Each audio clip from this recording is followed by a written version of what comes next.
Supercrack Estrella presenta. Greta Thunberg es la viajera en el tiempo princesa siberiana de Ukok. Las redes elucubran toda clase de teorías con una misteriosa fotografía de 1898 que muestra a una niña con un increíble parecido a la activista sueca. En mi canal Supercrack Estrella hemos hablado en ocasiones de la viajera del tiempo, la princesa siberiana Ukok. Pues bien, hay una medalla que tiene la princesa siberiana Ukok, que se parece mucho al que tiene Greta Thunberg. ¿Son acaso la misma viajera del tiempo? ¿Podría ser Greta Thunberg, la viajera del tiempo conocida en la historia como la princesa siberiana Ukok? Es la medalla o colgante amuleto que podemos ver en una fotografía del año 1898 de la supuesta viajera del tiempo Greta Thunberg, la misma medalla que tiene la princesa siberiana Ukok en sus manos.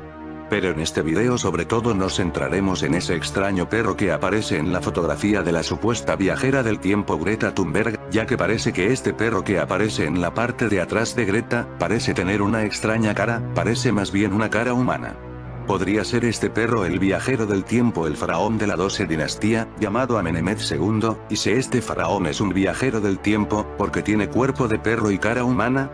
Vamos desde el principio. Dicen que todos tenemos un gemelo muy parecido por ahí, y hasta lo pudimos tener en otro tiempo. Una fotografía del archivo histórico de la Universidad de Washington, datada en 1898, que muestra a 3 niños sacando agua de un pozo en una mina en Dominion Creek, en Yukon, Canadá. Se ha hecho viral en las redes porque una de las chicas es la viva imagen de la joven activista sueca Greta Thunberg. Greta es una viajera en el tiempo, del futuro, y ha venido a salvarnos, ha escrito un tuitero junto al montaje de 2 fotos con la niña ecologista de 16 años y la que vivió hace 121, durante la fiebre del oro. Otra buena pregunta es por qué casi todos los viajeros del tiempo aparecen en Canadá. He hablado de esto en otros vídeos, pero en este me quiero centrar en ese perro que aparece en la parte de atrás de Greta. También es muy curioso la medalla que tiene Greta en otra fotografía, se parece mucho a la medalla que tiene la princesa siberiana Ukok.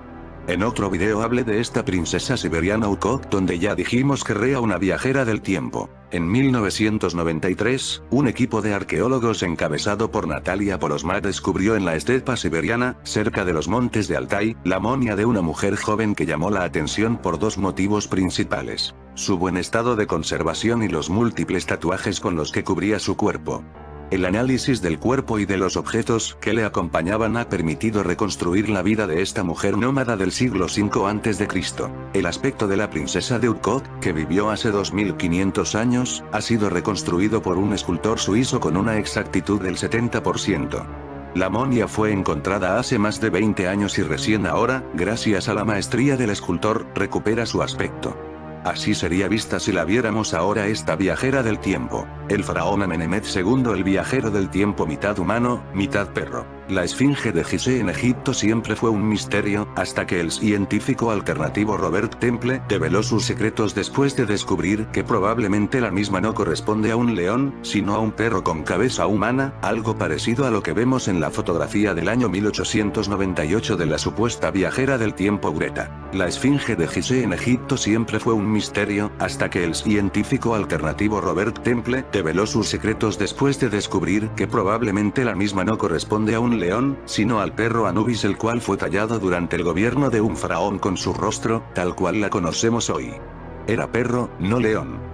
El cuerpo de la esfinge, que fue desenterrado luego de 4500 años de que su cabeza apenas asomara en un terreno bajo, no ha hecho más que despertar la curiosidad de los investigadores de todos los tiempos por los muchos misterios que la rodean, entre ellos la evidente erosión por agua, supuestamente de lluvia en pleno desierto, ese rostro inquietante en cuerpo de animal, y la cámara secreta que yace debajo de ella, entre otros. Robert Temple está seguro que la esfinge no siempre tuvo cara humana y que su cuerpo no es de león, sino que fue tallada en forma de perro, dedicada al dios Anubis, guardián del más allá de los egipcios.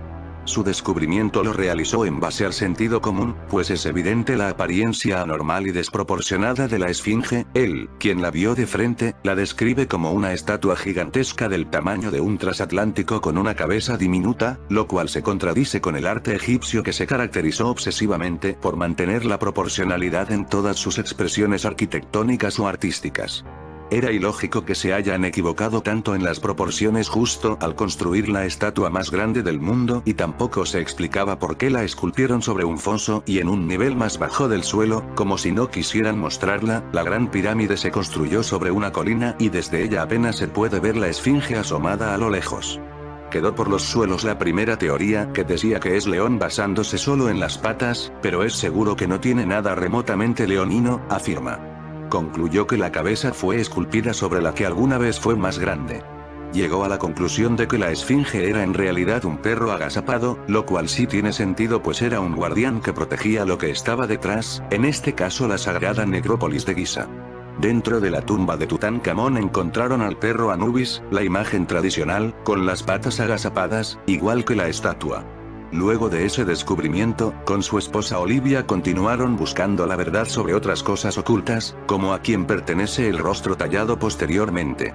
Sus investigaciones arrojaron que la esfinge no tuvo cabeza humana sino hasta el 2000 a.C., y que pertenece al faraón de la 12 dinastía, llamado Amenemhet II, esculpido a partir del cuello y tronco de Anubis. Pensamos que Amenemhet II es un viajero del tiempo, que pudo tomar esta forma de perro por algo parecido a lo que ocurre en la película La Mosca, y para ello presentamos algunas pistas, como el obelisco vaticano de la Plaza de San Pedro, que hay traído desde Egipto y puesto en el Vaticano. Este obelisco que mandó construir el viajero del tiempo llamado Amenemhet II, tenía una esfera arriba del todo del obelisco. Esta esfera se parece mucho a la máquina que aparece en la película La Mosca. La esfera luego fue quitada y pusieron una cruz. ¿Recuerdas la película La Mosca?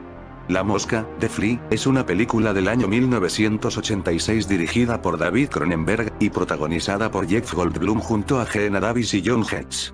Esta película es un remake de la película de 1958, La Mosca, dirigida por Kurt Neumann. A su vez, esta versión tuvo una segunda parte, La Mosca 2, The Flea II, en 1989, el argumento de manera resumida. Un científico se utiliza a sí mismo en la realización de un complejo experimento de teletransportación. La prueba es un éxito, pero tras sufrir unos extraños cambios en su cuerpo descubre que, además de él, una mosca se introdujo en la cápsula donde realizó la transformación, quedando el protagonista transformado en mitad mosca y mitad humano. Algo parecido pudo ocurrir con el viajero del tiempo Amenemhet II.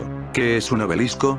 Un obelisco es un monumento de piedra del antiguo Egipto, con carácter conmemorativo y que simboliza un rayo de sol. En español y en italiano se usa la palabra griega obeliskos, que significa pincho. Los ejemplares más antiguos se remontan al 2000 a.C. y son de diferentes medidas, honran a divinidades, faraones y difuntos. ¿Por qué hay un obelisco egipcio en la Plaza de San Pedro?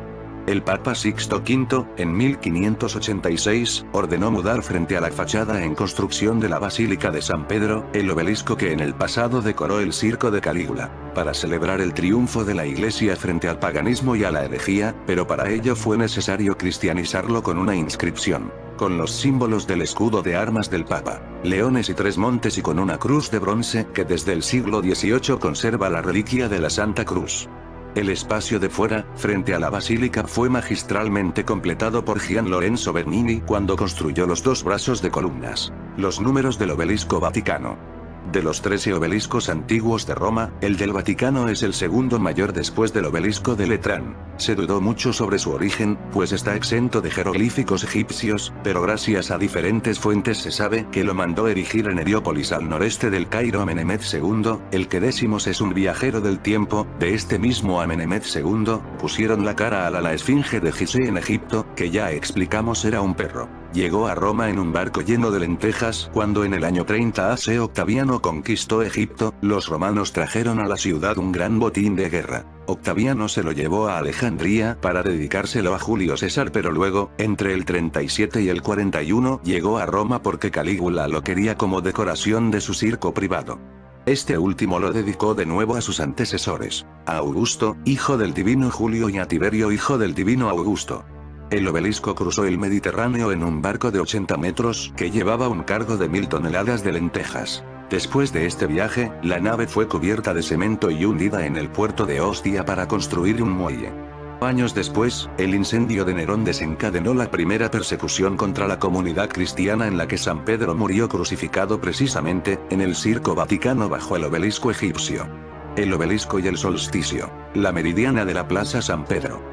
En 1817 se cambió parte del pavimento de la Plaza de San Pedro para incrustar una rosa de los vientos y una meridiana. La sombra que proyecta el obelisco simboliza el movimiento del sol que señala al mediodía los signos del zodíaco, y sobre los dos discos a los lados se observan los dos solsticios, el de invierno y el de verano.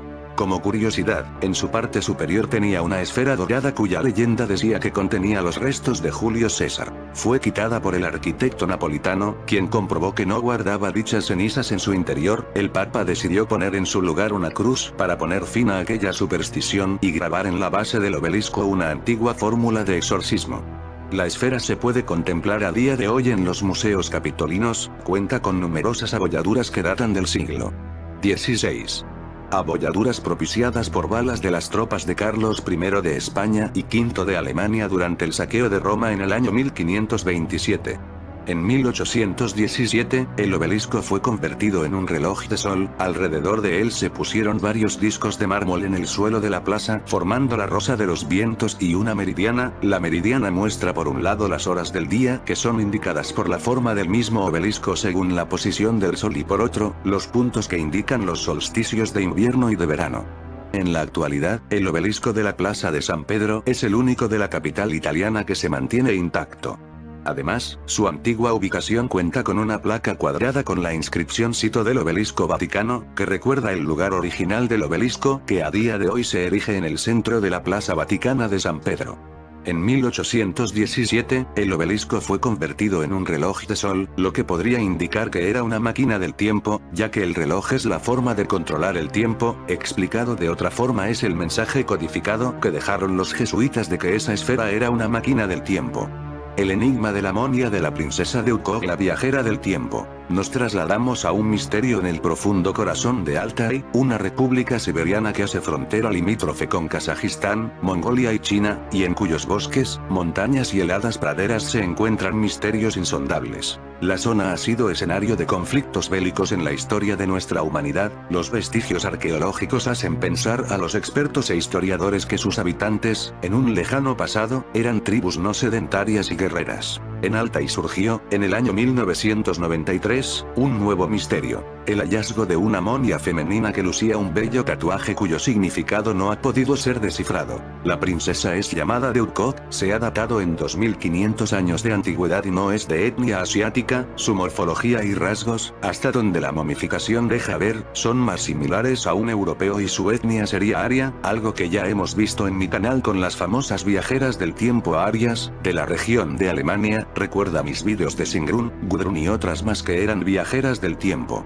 La República de Altai forma parte de la Federación Rusa. Su capital es Gorno-Altaisk. La ciudad hace frontera limítrofe con Kazajistán, Mongolia y China, una región prohibida perdida de la Siberia que encierra innumerables enigmas, misterios y leyendas de todo tipo. Es una tierra montañosa con espectaculares paisajes de montaña. Por la ubicación de esta hermosa y fría región hace pensar a los arqueólogos que debió de ser una zona de guerra y conflictos en la antigüedad, y que las gentes que habitaron la tierra de Altai debieron ser tribus guerreras y nómadas. En el año 1993 se descubrió una momia de una mujer con un espectacular tatuaje, el cual no ha sido descifrado y esconde un gran misterio. Según los análisis realizados, a la momia de la princesa de Altai, o también llamada princesa de Ukok, tiene unos 2500 años de antigüedad. La mujer no pertenece a ninguna de las etnias asiáticas que poblaron esta región, ya que su apariencia es europea y su ADN es de etnia aria. Explicado de otra forma, nadie se explica qué hace allí. Es como si en la China de hace 2000 años encuentran la momia de un rubio de ojos azules. Pues esto es lo mismo, pero ya sabemos en mi canal que la princesa de Ukok era una viajera del tiempo. Esta mujer, según los chamanes indígenas de la tierra de Altai, es un antepasado de las gentes de la región, creyendo incluso que se trata de una hechicera, algo lógico pues seguramente maneja tecnología muy avanzada, y en aquella época si realizabas ciertas cosas pues lógicamente eras un brujo. Esta mujer, según los chamanes indígenas de la tierra de Altai, es un antepasado de las gentes de la región, creyendo incluso que se trata de una hechicera que murió por el bien de la humanidad. El mensaje no ha sido todavía descifrado, pues la humanidad no está preparada. Esto es muy cierto, aún no estamos preparados para aceptar que viajan en el tiempo desde hace miles de años quizás. Tampoco han sido descubiertos vestigios escritos sobre su historia más remota. Existen algunos dibujos muy extraños de la era prehistórica, pero poco más se sabe de su pasado, aunque se cree que debió de tener una gran historia y está a la espera de que se descubran nuevos hallazgos arqueológicos para poder descubrir los enigmas y misterios de la tierra prohibida de Altai. Amenemhat II el viajero del tiempo fue el tercer faraón de la dinastía 12 de Egipto. Gobernó unos 35 años, del 1930-1895 a.C. Su nombre de trono, Nukkaura, significa dorados son los Ka, espíritus, de Ra. La máquina del tiempo está escondida en la Esfinge de Egipto. La cámara secreta. Otro de los misterios era la erosión ocasionada por agua en la Esfinge y en las paredes del foso sobre la que está construida. El investigador Schwayer de Lubix, en 1950, fue el primero en hablar de erosión por agua en la Esfinge ubicada en pleno desierto. En aquel entonces dijeron que se debió a una lluvia antigua cuando el clima en Egipto era probablemente otro. Fue un tema que no se discutió ni analizó lo suficiente en su momento. Otro misterio son las cámaras que habrían debajo de este gigante deformado. Incluso se acuñó la teoría de la cámara secreta, que tal vez inspiró a J.K. Rowling a escribir uno de los libros de la saga de Harry Potter. Por años se afirmó lo de la cámara y hasta un túnel trasero sin tener las pruebas. Robert y Olivia las buscaron y las encontraron en textos antiguos, donde aparecen testimonios oculares que la describen y ubican de manera precisa debajo de los muslos de la Esfinge, a la cual se accedía de manera vertical, con dimensiones exactas indicando su distancia entre la cola y la cabeza, la cual tendría una apariencia típica de una cámara funeraria con inscripciones jeroglíficas en las paredes y restos de un ataúd. Supuestamente fue el enterramiento de un faraón posterior. Plinio, el sugiere, fue el rey llamado Amasis. Todas las fuentes están citadas en su libro El misterio de la Esfinge. Esa cámara ahora está inundada de cemento y es inaccesible desde 1926 para supuestamente protegerla del entonces incipiente turismo, pero que en realidad esconde la máquina del tiempo, la famosa esfera de la que ya hemos hablado antes, la que estaba de forma pequeña representando la máquina del tiempo en el obelisco, y que luego pusieron una cruz construida en el suelo. Para el investigador Temple, tenía que haber alguna buena razón para que hayan decidido ponerla en una depresión del suelo. Fue entonces que encontró la relación con la erosión por agua, indicando que el foso de la Esfinge era en realidad la puerta de una cisterna en el tiempo en que el Nilo solía crecer y formar un lago hasta las puertas de la Esfinge durante 3 meses al año, lo que ya no ocurre desde que se construyó la represa de Asuán. Los Temple registraron incluso fotos de agujeros de perno y otros signos de compuertas de agua que se utilizaron entre el templo de la Esfinge y el templo del valle. En síntesis, la Esfinge estaba en la base de un lago cuyo nivel subía o bajaba de acuerdo a las crecidas del río Nilo. Sus compuertas se cerraban o abrían para permitir o frenar el paso de agua. Esa es la razón de su erosión horizontal, por las variantes del nivel del lago que allí se formaba. La erosión vertical en las paredes del foso se explican a partir del dragado continuo de la cisterna, que siempre se llenaba de la arena arrastrada por el viento, la cual tenía que ser retirada, y en ese proceso formaba las grietas verticales. En sus rituales mortuorios, la Esfinge era el centro del culto, pues en el lago del Chacal, tal vez el que crecía al borde de la Esfinge, el hijo del faraón muerto tenía que lavar las entrañas de su papá por 70 días, que era el tiempo que duraba el período de momificación. En fin, amigos de Supercrack Estrella, si el video te gustó, pulgar arriba.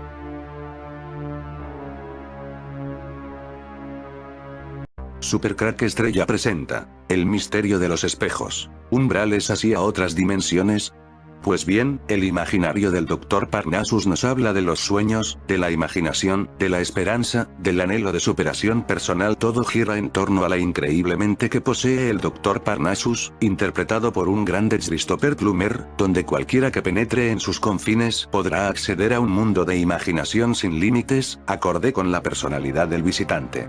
A este universo tan potencialmente ficticio se accede mediante un espejo que se halla en el escenario itinerante que Parnassus y Sia ruedan por la ciudad de Londres.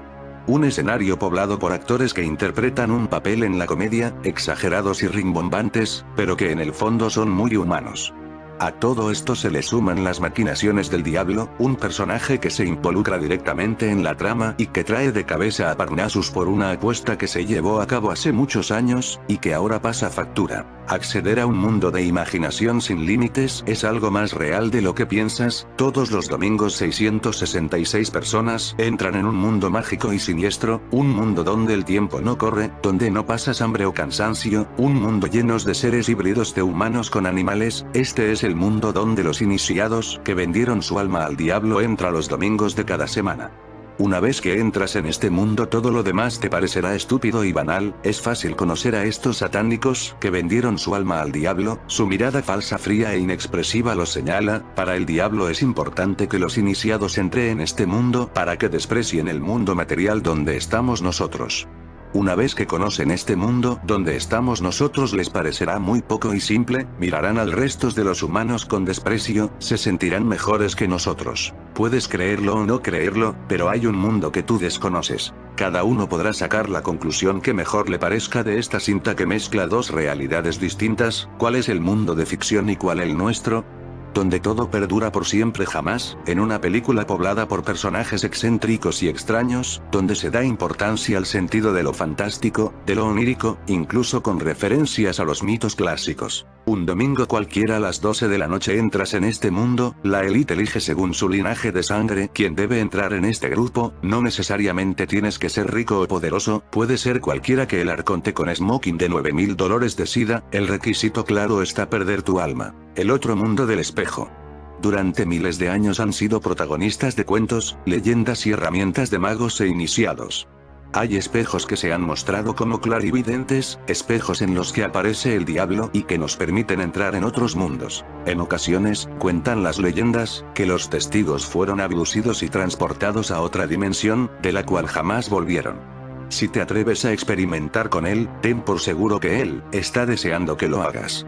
Los espejos mágicos son algo más que una secreta leyenda, ya en sí su construcción debe ir ligada a unos elementos particulares y en armonía con unas constelaciones determinadas, fruto todo ello de unir la materia con las energías del cosmos, en el momento adecuado.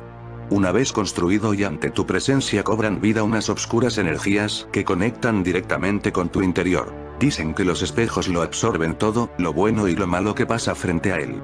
Como una esponja se alimenta de las emociones y actos de los humanos, es un depredador de nuestro plano existencial, lo guarda todo en una dimensión desconocida, a veces nos invita a participar de ella, no por nada. Cuando nos enfrentamos a un viejo espejo, esos que tienen muchos años absorbiendo vivencias, sentimos algo especial, algo que nos atrae, algo que escapa a nuestro entendimiento, pero que nos hace cambiar de actitud. Es la llamada de ese otro plano, de ese otro universo de sensaciones que quizá nos falta por experimentar. Podemos llegar a contactar con entidades que están más allá del simple reflejo invertido de nuestro propio cuerpo. En el principio de los tiempos, fueron las aguas quietas de los lagos o estanques, las que facilitaron la visión de la propia imagen. Tuvieron que pasar miles de años hasta llegar a tener los espejos que hoy conocemos, pero su periplo contiene momentos misteriosos y excitantes. Los primeros, que se hacían a base de rellenar recipientes con agua, estaban bajo la protección de la luna. Mágicas ceremonias nocturnas a la luz de Selene propiciaban a los augures de la antigua Roma sus visiones y predicciones. Ya en el viejo Egipto, utilizando cuarzo y pedazos de bronce o cobre pulido, hacía su presencia la magia del espejo. Posteriormente ya fue en Venecia donde se empezaron a fabricar los grandes espejos, muchos de los cuales podemos apreciar en toda su belleza en el Palacio de Versalles. No tarda Terry Gilliam en meternos a su universo oniridiscente. Cruzamos el espejo, el portal arquetípico a otras realidades, donde nos vemos como somos, en la abigarrada desnudez del inconsciente, y entramos al interior de la prodigiosa imaginación del Dr. Parnassus, el inmortal monje cuyo trance narrativo sostiene el mundo, como un molino de agua al que hay que seguir dando vuelta, como el eterno loto en el que sueña Brahma. El vértigo policromático, la activación psíquica de los símbolos y de la teatralidad cósmica rápidamente rapta al espectador a lo que en ocasiones parece el viaje de DMT de un niño después de ir al circo, la lógica onírica del plasma mental en el que la cópula entre el trauma y la fantasía se materializa. Como algunas drogas psicodélicas, el mundo al interior de la mente del Dr. Parnassus puede llegar a convertirse en un viaje de ego, de que somos Dios. Recuerda, el príncipe de las tinieblas inventó la burocracia y lo quiere todo por escrito. Vas a tener que rubricar un contrato. Normalmente sobre piel humana y con una pluma de cuervo, de eso se encarga él, y con sangre, de eso te encargas tú, como en Supercrack Estrella nos preocupamos por ti, te mostramos un par de pactos reales con Don Diablo que hemos localizado para que no te timen haciéndote firmar cualquier cosa. Urbain Grandier, Francia, 1634. Este caso es uno de los más famosos dentro de los estudios de brujería y el especialista Robert Rapley le ha dedicado el libro Un caso de brujería. El juicio de Urbain Grandier, el susodicho era un religioso que vivió entre los años de 1590 y 1634 y que en su máximo apogeo se pasaba por el hábito a toda feligresa que le pusiese ojitos. Era además un intelectual y escribió desde la iglesia de Sainte-Croix in Loudun, Poitiers, un libro en contra del celibato del clero, llamar tanto la atención, rechazar sexualmente a Jeanne de los Ángeles, madre superiora del vecino convento de Ursulinas, y haber tenido una fuerte discusión con el poderoso cardenal Richelieu, le llevaron a ser acusado de servir a Belcebú. La acusación, después de torturarle, presentó como prueba un pacto diabólico, escrito en latín y lleno de extraños símbolos, firmado entre el clérigo y varios demonios. Al poco tiempo, el casquivano sacerdote servía de atracción para los fieles asistentes del reality de éxito de la época, La Hoguera. Christoph Eismann, 1651-1700, fue un pintor bávaro que decidió vender su alma al adversario allá por 1668, según describió él mismo, firmó dos documentos para establecer el acuerdo, uno con tinta y otro en sangre. El alma de Eismann sería retirada por Satanás transcurrido un período de 9 años, pero cuando se acercaba la fecha de la entrega, Eismann se rajó y se sometió a 2 exorcismos para anular los 2 contratos. Curiosamente, acabó siendo conocido como artista por sus pinturas sobre las apariciones demoníacas que él aseguraba sufrir. Sigmund Freud estudió su caso en los años 20 y publicó el ensayo Una neurosis demonológica en el siglo XVII 1923. Viajemos juntos al siglo XVII, una época en donde la psicosis y las enfermedades mentales estaban ligadas completamente a las creencias religiosas de la época. Los ángeles y los demonios regían la maquinaria mental de las personas. En el año de 1651 en un poblado llamado Traunstein, que se encuentra entre Múnich y Salzburgo, nació un chico llamado Christoph Eismann. Christoph creció con un interés asiduo por las artes plásticas, que se demostraría en su juventud al pasar horas observando los cuadros religiosos que se encontraban en la iglesia de su pueblo. Cuando creció, inminentemente persiguió su más grande sueño, que fue el de convertirse en un famoso pintor. Sabía que para lograrlo tendría que salir de su pueblo, por esa razón se mudó a Austria, que en aquella época era una de las grandes cunas de las artes. Pero, al llegar a ese lugar, se dio cuenta de la triste realidad. Él era uno más entre esa inmensa ola de jóvenes que buscaban tan preciado sueño de convertirse en famosos. Y lamentablemente para Christoph, su técnica y su habilidad lo alejaban por mucho de ser de los mejores.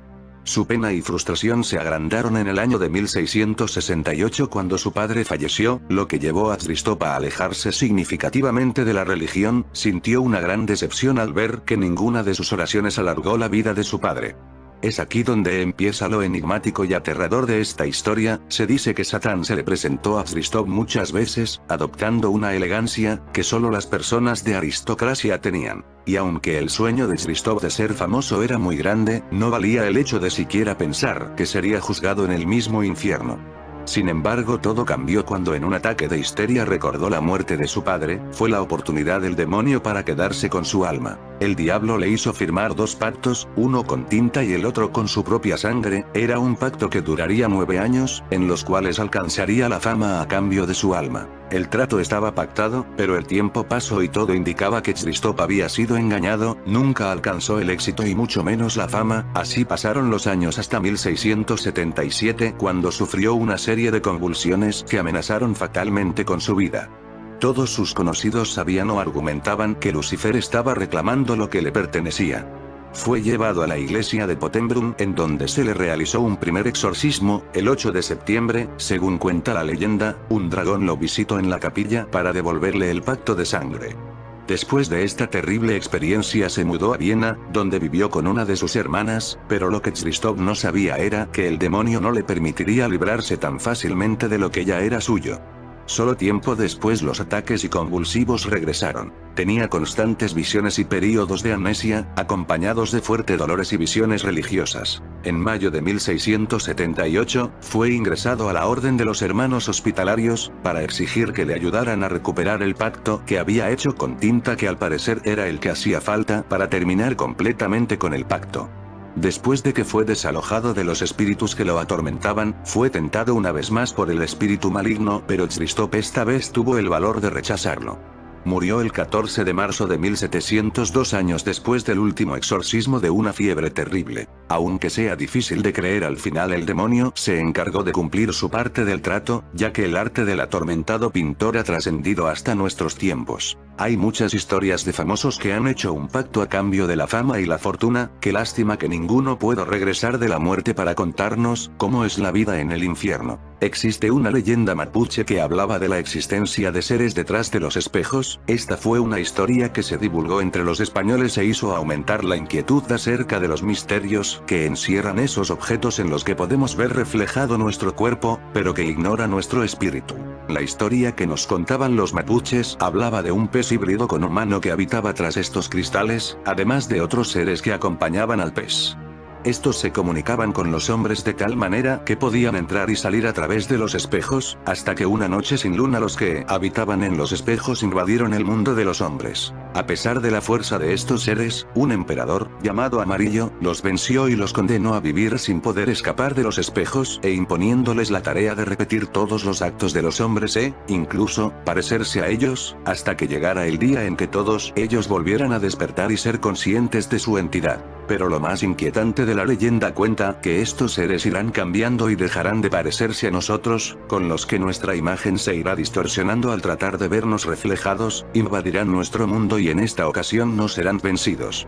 El escritor Jesús Callejo Cabo, autor de Secretos Medievales, narra en su libro las misteriosas historias que han rodeado a través de la historia a los espejos. Los primeros espejos, que eran de metal, oro, plata, bronce, obsidiana, cobre o latón, ya eran considerados maravillosos hace 4500 años. Pero estos materiales se volvían oscuros con el tiempo y opacos por la acción del aire. Se investigó con otros materiales hasta que en la isla italiana de Murano fueron descubiertos los primeros vidrios en 1507. Este invento fue tan celebrado que originó el primer gremio dedicado a su elaboración. El precio de estos preciados inventos era muy elevado, por lo que su composición era secreta y no se permitía, por ley, transmitirla a los extranjeros. Sin embargo, secreto y leyenda hicieron de estas superficies brillantes objetos casi inalcanzables. La magia. La inquietud que provocaba el reflejo de nuestra realidad creó incertidumbre incluso entre la Iglesia, y en tiempos de San Patricio se declaró que todo cristiano que creyera que los demonios podían verse en los espejos sería apartado de la Iglesia. Sin embargo, adivinos y magos utilizaban sus poderes para buscar los secretos de la naturaleza del hombre y su destino.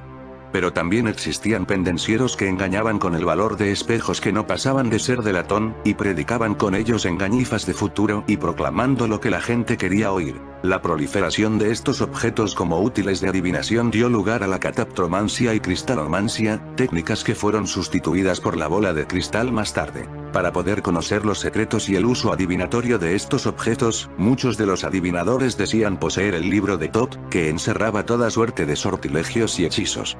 Entre las posibilidades que ofrecía este libro estaba la de poder crear el increíble Anken Maat, que reflejaba en su superficie todo lo pernicioso que podía tener la persona que se cruzase ante él. Concedía, además, la posibilidad de comprender los movimientos del universo. Los espejos negros. Sin embargo, los espejos más relacionados con la magia eran los negros, construidos con obsidiana y fabricados en la provincia india de Agra, de donde procedieron hace miles de años los utilizados por los mayas. El uso de este espejo con fines mágicos fue expandido entre los indios del norte de América, cherokees, apaches y aztecas. Así, el dios azteca de la noche, Xcatlipoca, aseguraban que llevaba un espejo negro del que emanaban nubes de humo que envolvían a sus enemigos. En fin, amigos de Supercrack Estrella, si el video te gustó, pulgar arriba.